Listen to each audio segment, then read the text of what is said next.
खबरों की शुरुआत करते हैं। इलेक्शन कमीशन ने त्रिपुरा, मेघालय और नागालैंड में विधानसभा चुनाव के लिए आज तारीखों का ऐलान कर दिया है। तीनों रियासतों में पिछली बार की तरह 2 मरहलों में चुनाव होंगे। त्रिपुरा में 16 फरवरी को वोटिंग होगी, तो वहीं नागालैंड और मेघालय में एक साथ 27 फरवरी को वोटिंग होगी और तीनों रियासतों में 2 मार्च को नतीजे आएंगे। त्रिपुरा में जहां बीजेपी की सरकार है, तो वहीं मेघालय और नागालैंड में बीजेपी इत्तेहाद का हिस्सा है।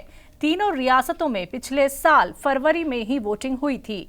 तीनों रियासतों में 60 विधानसभा सीटें हैं। ऐसे में सरकार बनाने के लिए बहुमत के लिए 31 का आंकड़ा चाहिए। भारत जोड़ो यात्रा के दौरान कांग्रेस को करारा झटका लगा है। पंजाब कांग्रेस के नेता मनप्रीत सिंह बादल बीजेपी में शामिल हो गए हैं। उन्होंने मरकजी वजीर पीयूष गोयल की मौजूदगी में बीजेपी का दामन थामा है। मनप्रीत सिंह बादल पंजाब की कांग्रेस सरकार में वजीर खजाना भी रह चुके हैं। उन्होंने आज ही कांग्रेस पार्टी की सदस्यता से इस्तीफा दिया। भाजपा में शामिल होने के बाद मनप्रीत सिंह बादल ने कांग्रेस पर जमकर निशाना साधा। उन्होंने कहा, आप ऐसी पार्टी के साथ कैसे काम कर सकते हैं जो खुद से लड़ती है, जहां कई मंडलियां हैं। एक को विपक्ष का नेता बनाया जाता है, दूसरे को विधायक दल का नेता बनाया जाता है और ये मंडलियां आपस में लड़ती हैं। कांग्रेस की ऐसी हालत हर राज्य में है। आपके विधायक मोहिंदर गोयल ने दिल्ली विधानसभा में 15 लाख के नोटों की गड्डियां लहराई। उन्होंने इल्जाम लगाया है कि बीजेपी उन्हें खरीदने की कोशिश कर रही थी। ये पैसे उन्हें टोकन मनी के तौर पर मिले हैं। एक वो अमाउंट जो टोकन मनी के तौर के ऊपर उन्होंने मुझे दी थी, जिसके अंदर मैंने लिखा हुआ है कि ये रिश्वत का पैसा ये लोग मुझे दे रहे हैं और मैं रंगे हाथों इन आदमियों को पकड़वाना चाहता हूं, लेकिन कोई कार्रवाई नहीं की। ये वो पैसे हैं, वो बंडल है जो सुरक्षित है। मैं विपक्ष के साथियों से भी कह रहा हूं, इस काम का राजनीति करना हो। मैं अपने साथियों से भी कह रहा हूं, सत्ता पक्ष के जितने भी साथी हैं, इस बात का राजनीति करना हो। ये मैं मुद्दा जो उठा रहा हूं, ये जनता का मुद्दा उठा रहा हूं। जनता की आवाज इस सदन के अंदर उठाने के लिए सभी मेंबर्स आते हैं। ये पैसे, ये वो रिश्वत के पैसे हैं जो टोकन मनी के ऊपर मुझे दिए गए। ये कि आप ये आवाज मत उठाओ, हमें ये पैसा लेने दो। इस मामले में मैं एलजी साहब से भी मिला हूं। एलजी साहब को भी पत्र लिखा है, मैंने सीएस साहब को भी लिखा है, मैंने हर दरवाजे के ऊपर मिला हूं। अपने जान जोखिम के अंदर डालकर मैं ये काम कर रहा हूं, क्योंकि वो इतने दबंग व्यक्ति हैं कि मेरे साथ भी वो कुछ कर सकते हैं। मैं विपक्ष के भी सभी साथियों से यह हाथ जोड़ के आग्रह कर रहा हूं, इसका राजनीतिकरण नहीं होना चाहिए। सत्ता पक्ष के साथियों से मैं बार बार एक ही रिक्वेस्ट कर रहा हूं, इसका राजनीतिकरण नहीं, ये दिल्ली के जनता के हितों के लिए मैं आवाज उठा रहा हूं। इस सदन के अंदर जितने भी आदमी आते हैं, वो सभी जनता के हितों के लिए आते हैं।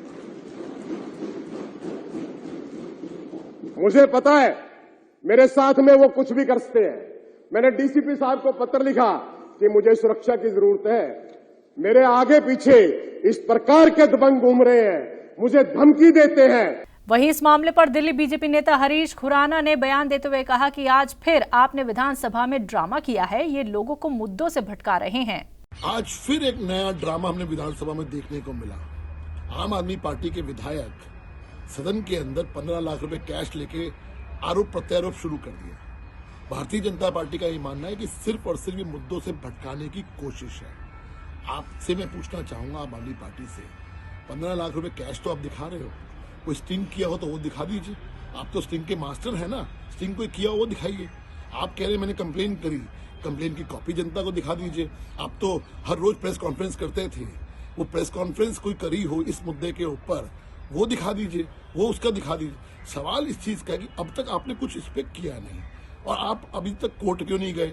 सवाल ये है कि कोई आपके ऊपर एक्शन नहीं ले रहा। आप तो भ्रष्टाचार के खिलाफ बातें करते थे। तो मेरा मानना ये है कि सिर्फ और सिर्फ विधानसभा के अंदर हमारे विधायक, बीजेपी के विधायक जो मुद्दे हैं उसको जो उठा रहे हैं, भ्रष्टाचार के मामला उठा रहे हैं, तमाम ऐसे मामले उठा रहे हैं।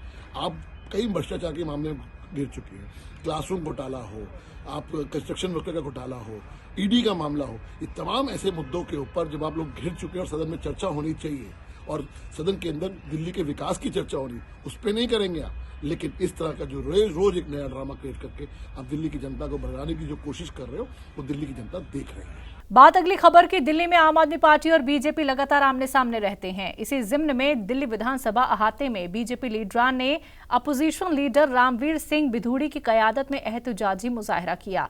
ये एहतजाज दिल्ली में यमुना के पानी को लेकर किया गया था। बीजेपी का कहना है कि दिल्ली सरकार की रिपोर्ट आ गई है, यमुना का पानी 200% ज्यादा जहरीला हो गया है। वही पानी दिल्ली के लोगों को पिलाया जा रहा है, लोगों को कैंसर हो रहा है, लोगों का पेट खराब हो रहा है।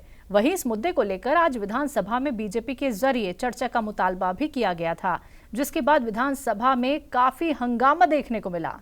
तेलंगाना में भारत राष्ट्रीय समिति ने खम्मम में एक जनसभा का इनेकाद किया। तेलंगाना के वजीर आला और भारत राष्ट्रीय समिति चीफ के चंद्रशेखर राव की मेगा रैली में दिल्ली के सीएम अरविंद केजरीवाल, पंजाब के सीएम भगवंत मान और समाजवादी पार्टी के राष्ट्रीय अध्यक्ष अखिलेश यादव समेत कई दीगर नेता शामिल हुए।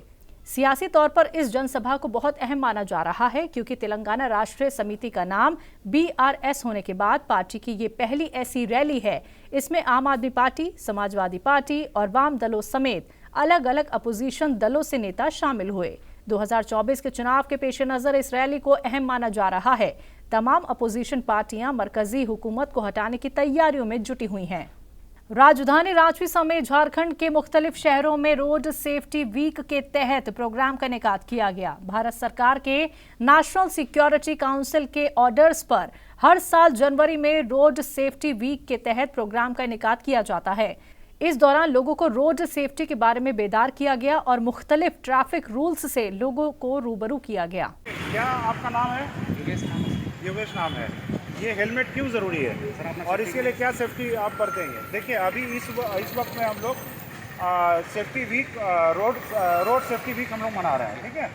तो अभी आपसे ये पूछा जा रहा है कि इस हेलमेट का क्या इंपॉर्टेंस है वाइल ड्राइविंग? सर, हेलमेट तो सर हम लोग को सेफ्टी के लिए ज़रूरी है और ट्रैफिक नियम भी हम लोग को करना है सर, और सेफ्टी अपना शरीर का भी करना है, तो वही इसलिए इम्पोर्टेंट है। लेकिन ये जब हेलमेट पहनते हैं तो क्या ज़रूरत है इसमें? अपना सीन ट्रैप आपका टाइट होनी चाहिए। जी सर, सीन ट्रैप टाइट होना चाहिए और सर हम लोग अपना जो भी है क्रश हेलमेट स्टड ISI रहना चाहिए और तो सर जो भी हम लोग का जो नियम है वो तो सब करना ही पड़ेगा सर।